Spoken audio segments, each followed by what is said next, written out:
Pak Esra, sudah ada pertanyaan yang masuk. Yang pertama, Salam Pak Esra, saya mau bertanya sebenarnya apa itu apologet dan apakah tugas seorang apologet itu hanya berurusan dengan ajaran non-Kristen saja? Karena saya baru menonton YouTube seorang pendeta yang mengatakan bahwa seorang apologet hanya bertugas menghadapi serangan dari non-Kristen. Sedangkan kalau menjawab atau mengoreksi ajaran-ajaran dari sesama pendeta, itu bukan seorang apologet, tapi disebut seorang pendebat. Mohon pencerahannya Pak Esra, terima kasih. Ya, kalau kita tadi ditanya soal apologet itu adalah orangnya yang melakukan. Sedangkan tindakan yang dilakukan itu adalah apologia. Sedangkan ilmunya itu disebut sebagai apologetika, ya. Jadi ilmunya disebut sebagai apologetika atau apologetik, tindakannya disebut apologia, yang melakukannya disebut apologet. Nah, itu apa sebenarnya? Nah, itu sebenarnya berasal dari kata Yunani, apologia, ya. Itu muncul misalnya di dalam 1 Petrus pasal yang ketiga ayat yang ke-15.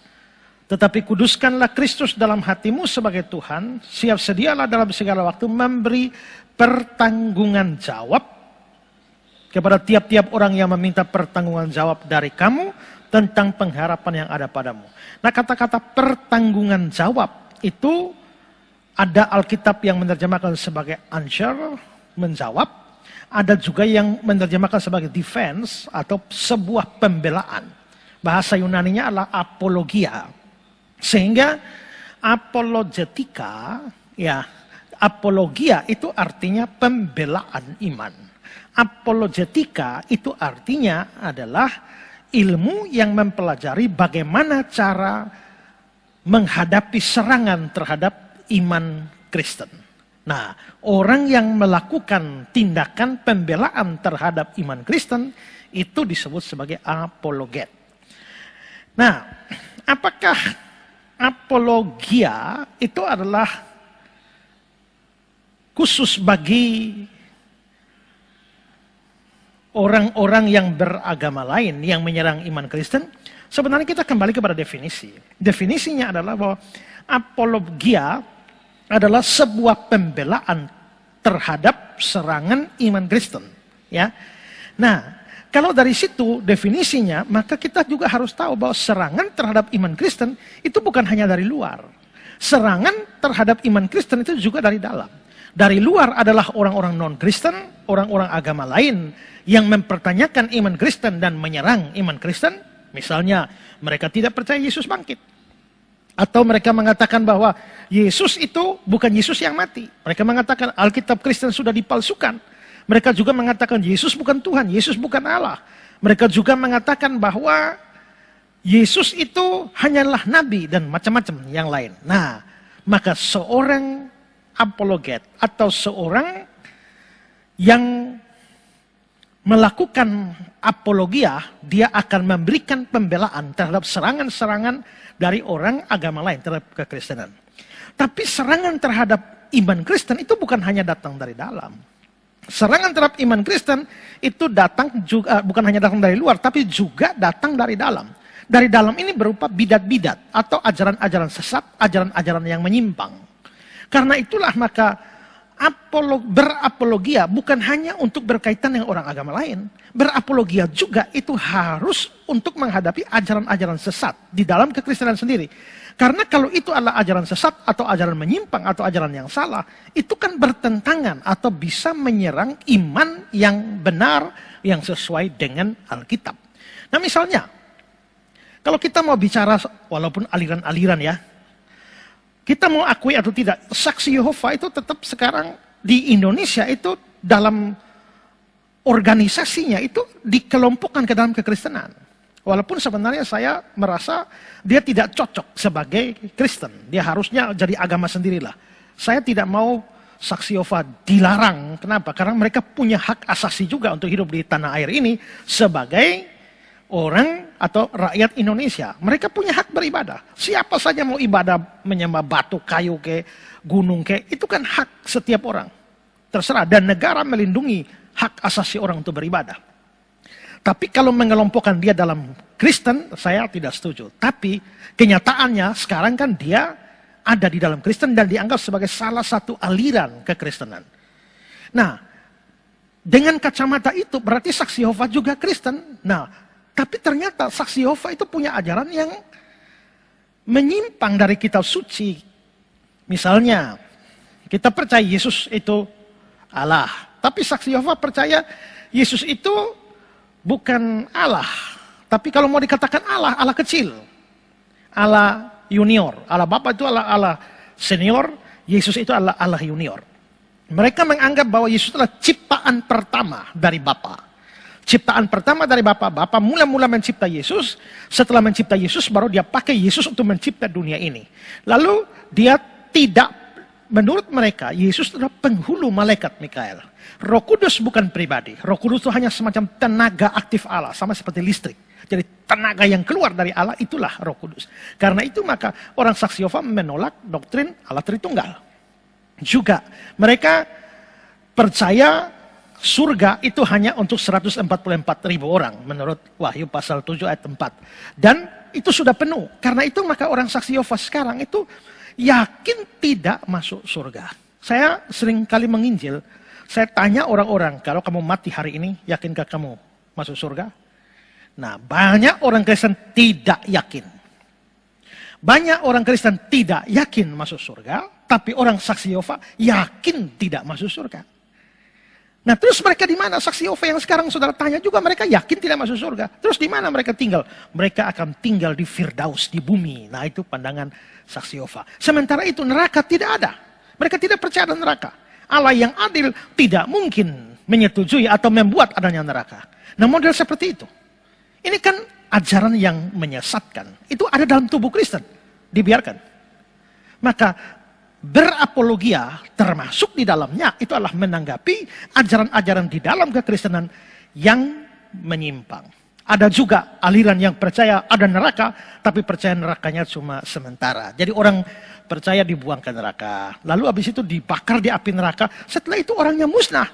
Neraka untuk apa ada? Maka neraka sementara. Nah, berapologia harus menghadapi itu. Dan dalam kekristenan itu terlalu banyak aliran yang aneh-aneh dan juga ajaran yang aneh-aneh yang menyesatkan. Bukankah itu merongrong iman Kristen yang sejati? Bukankah itu merongrong iman Kristen yang dinyatakan di dalam kitab suci dengan dasar Alkitab yang baik? Nah, karena itu maka berapologia itu tidak hanya untuk orang dari luar Kristen, tapi berapologia juga itu juga terhadap ajaran-ajaran yang menyimpang atau ajaran-ajaran yang sesat di dalam kekristenan. Ya, karena itu kalau siapa tuh nama pendetanya saya lupa, itu menyerang saya bahwa saya itu bukan apologet, tapi saya itu adalah pendebat. Ya, saya lupa namanya. Tapi menurut saya itu ngawur, saudara ya. Karena apologia itu juga untuk di dalam kekristenan yang menyimpang. Nah, kalau ditanya misalnya ya, kita mungkin bisa lihat, kalau itu dengan orang luar, jelas ada. Paulus pernah berdebat dengan orang-orang Yunani. Dia pernah berapologia lawan orang-orang Yunani yang jelas bukan seiman dengan dia. Ya. Itu dalam Kisah 17, ayat 17-18. Karena itu di rumah ibadah dia bertukar pikiran dengan orang-orang Yahudi. Dan orang-orang yang takut akan Allah di pasar setiap hari dengan orang-orang menjumpai di situ. Jadi dia bertukar pikiran dengan orang-orang Yahudi di rumah ibadah, ini berarti dengan orang-orang sesama Yahudi ya. Tapi juga di pasar dengan orang-orang dijumpai di situ dan juga beberapa ahli pikir dari golongan Epikurus dan Stoa bersoal jawab dengan dia. Ini jelas orang-orang dari luar iman Yahudi ya, mereka orang-orang Yunani. Karena itu contoh bahwa Paulus bertukar pikiran, dia berapologia dengan orang-orang Yahudi, sesama Yahudi di rumah ibadah, tapi juga dengan orang luar. Berarti Paulus itu berapologia di luar dan di dalam.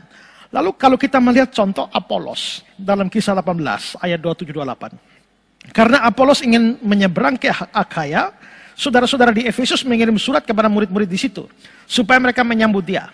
Setibanya di Akaya, ia oleh kasih karunia Allah menjadi seorang yang sangat berguna bagi orang-orang percaya, sebab dengan tak jemu-jemunya ia membantah orang-orang Yahudi di muka umum dan membuktikan dari kitab suci bahwa Yesus adalah Mesias. Apolos berapologia. Dan dia membuktikan dari kitab suci. Kitab suci mana? Kitab sucinya orang Yahudi. Dan dia sedang berbicara dengan orang Yahudi. Mereka itu satu agama, yaitu agama Yahudi. Ingat bahwa kekristenan pada saat itu hanya semacam para pengikut Kristus, pengikut jalan Tuhan, belum dilambagakan sebagai satu agama. Karena itu mereka masih Yahudi, tapi Yahudi yang orang-orang Yahudi beragama Yahudi yang percaya kepada Yesus. Maka sebenarnya perdebatan di antara mereka itu perdebatan di kalangan atau sesama orang beragama Yahudi. Bedanya adalah Yahudi yang ini, itu adalah Yahudi yang percaya Yesus. Yahudi sana adalah Yahudi yang tidak percaya Yesus sebagai Mesias. Maka terjadilah perdebatan di kalangan dalam. Sama juga dengan Kisah 15 ayat 1 dan 2. Beberapa orang datang dari Yudea ke Antioquia dan mengajarkan kepada saudara-saudara di situ, jikalau kamu tidak disunat menurut adat istiadat yang diwariskan oleh Musa, kamu tidak dapat diselamatkan. Ini urusan bersama dengan orang Yahudi. Tapi Paulus dan Barnabas dengan keras melawan dan membantah mereka. Dan seterusnya. Berarti tindakan apologia itu terjadi juga di dalam kalangan orang sesama agama Yahudi. Karena apa? Ada ajaran menyesatkan di dalam bahwa orang tidak akan selamat kalau tidak disunat. Dari situ kita bisa lihat contoh-contoh itu bahwa berapologia itu tidak semata-mata hanya untuk serangan dari luar kekristenan. Tapi menurut saya saat ini serangan dari luar kekristenan ini tidak terlalu banyak. Dibandingkan dengan ajaran-ajaran sesat, ajaran menyimpang, ajaran nyeleneh, macam-macam aneh-aneh yang ada dalam tubuh Kristen sendiri. Kalau kita mendiamkan itu, kita tidak menghadapi, kita sibuk menghadapi musuh dari dalam, tahu-tahu kita dimakan oleh musuh dari dalam sendiri, menghadapi musuh dari luar, dimakan musuh dari dalam, yaitu bidat-bidat ajaran-ajaran sesat. Bapak-bapak gereja, ya, itu juga berapologia. Ya, dan apologia mereka juga melawan sesama Kristen. Misalnya dalam konflik Arius dan Athanasius, ya.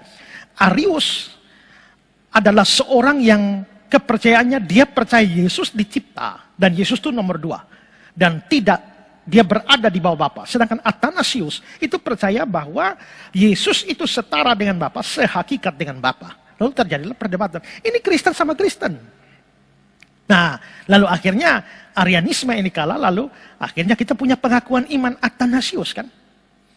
Pengakuan iman Athanasius itu sebagai hasil dari perdebatan yang panjang dengan Arianisme. Nah, Arius itu melahirkan Arianisme, lalu itu gelombang ajaran itu sempat hilang di dalam sejarah, muncul pada abad pertengahan namanya Kristadelpian. Lalu setelah itu meredup lagi, muncul pada zaman modern dalam rupa saksi Yehova. Ya, jadi sejarahnya begitu. Jadi dari sisi Alkitab membenarkan apologia terhadap sesama Kristen yang menyimpang, tetapi juga dari sisi sejarah bapak-bapak gereja melakukan hal itu, ya, terhadap sesama Kristen yang ajarannya menyimpang atau ajarannya sesat dari kitab suci.